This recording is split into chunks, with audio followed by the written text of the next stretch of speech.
I have here 4 volumes of Sahih Bukhari. If you had watched my appearance on the Andrew Bolt show, you would have seen that I had brought one of these volumes and I read from the volume, I referred to one of the volume, to what was written in one of the volumes. And it was very shocking for the nation as to what exactly lies within these books. The ABC Media Watch turned around and said the statements of Imam Tawhidi are plain crazy. Well, I guess they're just proving our point, that indeed what lays within these books and leads to our deaths is plain crazy. The problem is, you do not have access to these books. The problem is, even if you had access to these books, you would not be able to understand the literature within these books. Today, I want you to know what exactly lies within the books that are considered sacred right after the Holy Quran.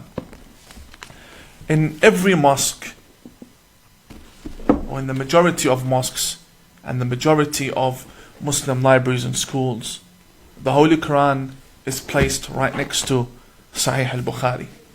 That is because Sahih Bukhari interprets the Holy Quran, especially volume 3 from Sahih Bukhari, that focuses on the Quranic interpretation. It teaches us Muslims how to live our lives, what ethics we need to abide by, and what exactly makes us good human beings. This is the manual that we have. I am saying this book is a book that has led to the deaths of many people. This is a formula of war. This is what has made Islam a religion of war. This is what needs to be banned. When you go to a Muslim bookstore and you say, can you give me a copy of the Bukhari? You would expect to get this, but instead they will give you this. They'll give you one volume that is made up of Arabic and English. They have cherry-picked and selected for you and translated for you what they want you to read from Sahih Bukhari. They do not want you to read everything within Sahih Bukhari. As you can see, they have titled it Sahih Bukhari, the early years of Islam. And they explain and translate. But this is not Al-Bukhari. This is a small compilation from what they want you to know about Bukhari. This is the real Bukhari. We who seek knowledge want to know what forms this radical ideology. We want to know what's in the book. Therefore, let's get into it. Muslims go around the world rioting, killing people, because they believe that their Prophet Muhammad has been insulted. The Muslims say that Prophet Muhammad is the best role model. They say that Prophet Muhammad is the best human being and that we should all follow him. And when I say majority, I do not mean 5 to 50%. I mean 95% of the Muslims believe in the Muhammad, the Prophet Muhammad portrayed in the Bukhari. Nowhere else. Nowhere else. All books of history refer to the Bukhari. So let's find out, what really is Muhammad like according to the Bukhari, according to the faith of the Grand Mufti, according to the faith of television celebrities that are Muslim in this country. What exactly do these books say? I'll start with volume 1. And I know the techniques of the radicals. These books are a big surprise to them. That now Imam Tawhidi is now on live showing the West what these books contain. And the Imams, as I speak, do not underestimate this. As I speak, the Imams are contacting each other right now, without a doubt. And they will hold an emergency meeting as to what to do with Imam Tawhidi. Because I know how my community will react. So before they start saying, this is a fake cover and the inside is not the real Bukhari, I'll have to show you up close that this is the Bukhari. This is Sahih al-Bukhari, and this here is volume 1. And and I will show you the license of the publication. Just for the record, you can pause the video later on. This was printed in Beirut, Lebanon, and it was printed by the publisher Dar al-Kutub al-Almiya. It was printed in 2014, and it is titled Sahih Bukhari, the correct and authentic traditions of al-Bukhari, and it contains prophetic hadith. This is volume 1. This is exactly what I was taught. Let me show you why I had to rebel against the school of thought that once upon a time wanted me to be a missionary to the West. So you can understand why these statements are being issued against me, saying I'm a fake. I'm a fake because I left this. We don't need to go too deep into the book. First volume. And let's look at the first 100 pages within the book. Page 45 of this very book, volume 1, and segment 5, it is called Bab al-Takhfifi fi al-Wudu'. It speaks about the purification and purity of oneself before engaging in any form of prayer. Muslims wash themselves 5 times a day, meaning they wash the face, they wash the hands first, then the face, then they come to the 2 arms and wipe on the head, and then they wipe on the feet. This is called the ablution. It's called the wudu'. The wudu'. It's also pronounced wuzu or wudu. It is a must. There is no prayer accepted in Islam without that purification beforehand. They mention the Prophet Muhammad. They themselves, 95% of the Muslims believe in this. They say that the Messenger of God, Muhammad, came to a house, and I will recite in Arabic. ثم اضطجع فنام حتى نفخ. He laid down, slept, and began to snore. ثم أتاه المنادي. Then the caller for prayer, the person who wakes him up for prayer, came to the Prophet Muhammad. And he said to him, it is time to pray. فقام معه إلى الصلاة. Therefore the Prophet Muhammad woke up and went with the person who woke him up to go and pray together. فصلى ولم يتوضأ.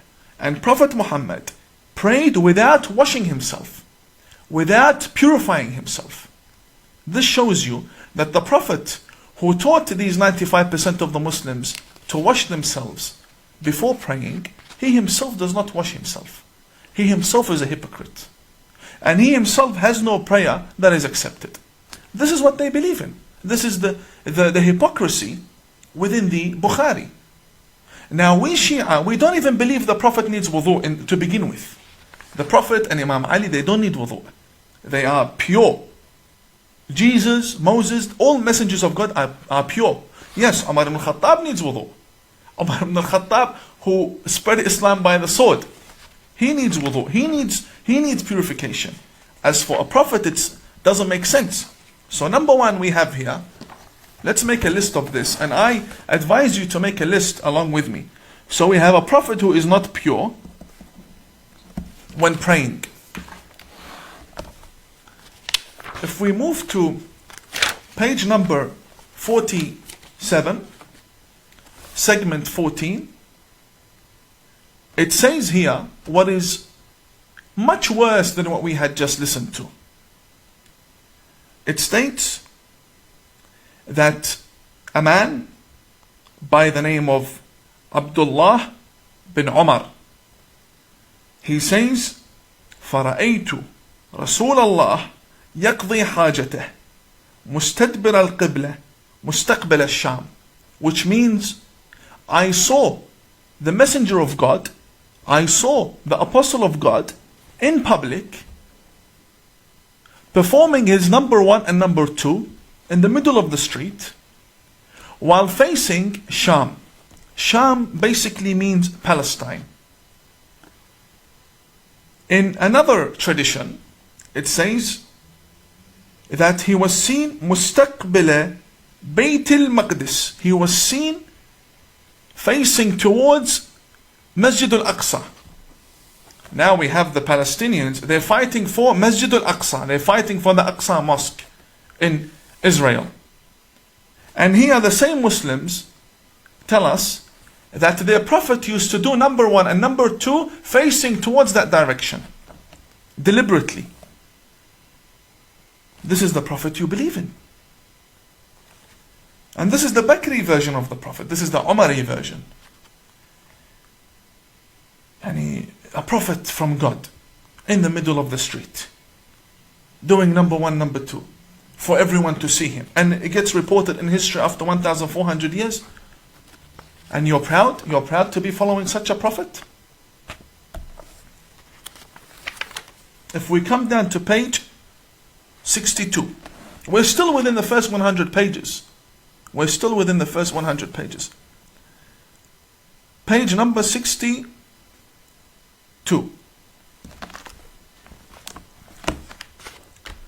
It states, أتى النبي, the Prophet came, فبال قائما, ثم دعا بماء, فجئته بماء فتوضأ.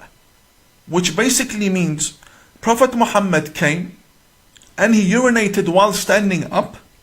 He wanted water, we got him water. Then he performed ablution, he performed the wudu in order to pray. The problem is in Australian media, the radical preachers in Sydney tell me and you that if you stand when you urinate, you are doing an act that is like the act of animals. That's what they say. They say only animals stand and urinate. And here the very Prophet stands and urinates. I will show you. I'm not here making things up here. All highlighted in yellow for you. I'll bring it up to the camera. That the Prophet, peace be upon him and his family, urinated when standing. Which means he's a hypocrite. And he has no ethics. According to the Bukhari. And I would love for the Grand Mufti, and I would love for Brother Walid Ali, Dr. Walid Ali, Sister Linda Sarsour, to come and defend their Prophet. This is your book. Either you denounce the book or you denounce the Prophet. Which one is it? So now we have a Prophet who urinates when standing like an animal. Like an animal. And we have number one and number two in public. This is the book that forms Sharia law. Let's read what's in this book. Come to page 72 of volume 1 of Sahih Bukhari. This one here is worse. Yani, as you go deeper into the book, the worse it gets for you. It states here, كان النبي يدور على نسائه في الساعة الواحدة من الليل والنهار وهن 11. قال قلت لأنس أو كان يطيقه؟ قال كنا نتحدث أنه أعطي قوة 30. What does this mean? It means that the Prophet Muhammad used to visit all of his wives, and they were 11, and he would engage with them all in sexual intimacy. And he would do that during the day and during the night. And all 11 of them. And he wouldn't wash himself. He would not wash himself between each wife. So the person who narrated this report, he said, is this true? That Prophet Muhammad has the ability to satisfy 11 women? Here it says, he was given the power of 30 men. Yeah, Bukhari, who are you trying to fool? Who are you trying to fool? When you read this is the Prophet Muhammad that we were taught. I didn't bring this from Jupiter. This is the book for the greatest scholar in Islam after the Quran, according to 95% of the Muslims. I didn't make this up. It's in the Bukhari. I'm more than happy to bring this on any platform and we'll debate about it. This is very sad. Very sad.